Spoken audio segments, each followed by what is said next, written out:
Now, to conclude the geospatial queries we can run, let's find all places in a certain radius around the user. We kind of did this before with the near command. Now I also want to give you a different way. The near command also sorted the results. That is the important difference, and I'll come back to that.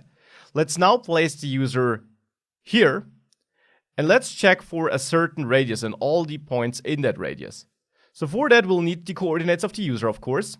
And I'll write a new query, again against my places collection, not the areas collection, because the places collection is the collection with these 4 places we added, right?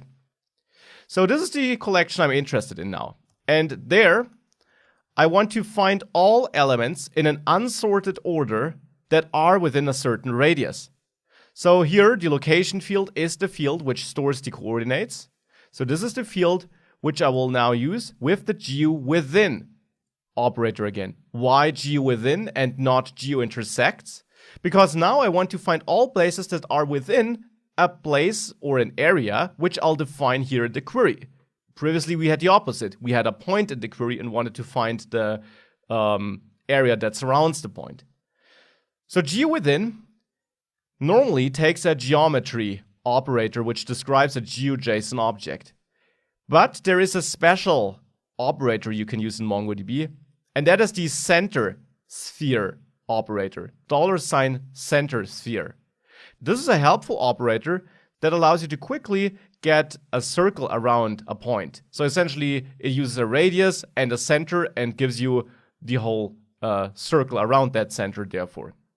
Center sphere takes an array as a value, and that array has 2 elements. The first element is another array which holds your coordinates. Again, longitude and then latitude. And with coordinates, I mean the coordinates of the center of the circle you want to draw. The second element in this array is the radius then.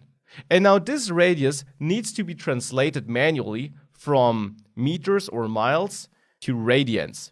Now this conversion is relatively easy to do, and you'll find an article in the MongoDB docs too. You'll find an article which mentions how to translate miles to radians or kilometers. Now I will work with kilometers here, so this is the value which is interesting to me. And now I want to look in a radius of, let's say, 1 kilometer. So 1 divided by this value without the comma is my radius here. If I hit enter, I find 2 points. Let me pretty print this. I find the Conservatory of Flowers and the Golden Gate Tennis Park. What I don't find is the California Academy of Sciences. Let's quickly measure the distance of this point to this point. Now it looks like this should be in there. So my assumption would be that it's simply not in there because I have the wrong coordinates stored. Let's quickly look into our database for the California Academy of Sciences. And indeed, the coordinates here don't match mine. That is because previously I didn't have my browser perfectly centered on them. So let's quickly update that to be really sure that our query here works correctly. So I'll update by simply searching for that object ID here, places, and you know how to update. I hope you still know it.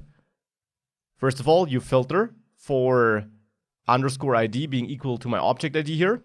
And the second value is then the value where you describe the update. With $set, I will set my location to a new value. The type will still be a point, that hasn't changed.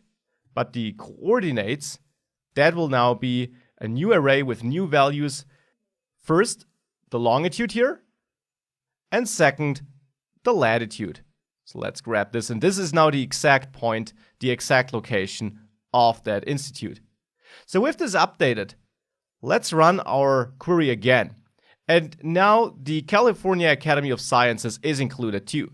But please note that NOPA is not included. And that makes sense because NOPA should definitely not be inside of our circle.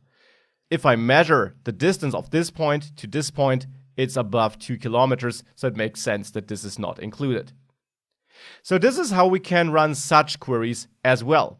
The important difference to the near query, which also allowed us to find places within a certain min and max distance is that with this query, we get back an unsorted list. This keeps the order of the elements in the database, or we could of course manually sort them with the sort method. The near method did give us the elements in a certain radius and did sort them by proximity. And it really depends on your requirements what you need. Do you need sorted results with the nearest result first? Or do you need unsorted results and you just want to get a list of the elements in an area in general? This is what GWithin can do. Near is otherwise your solution for the sorted list.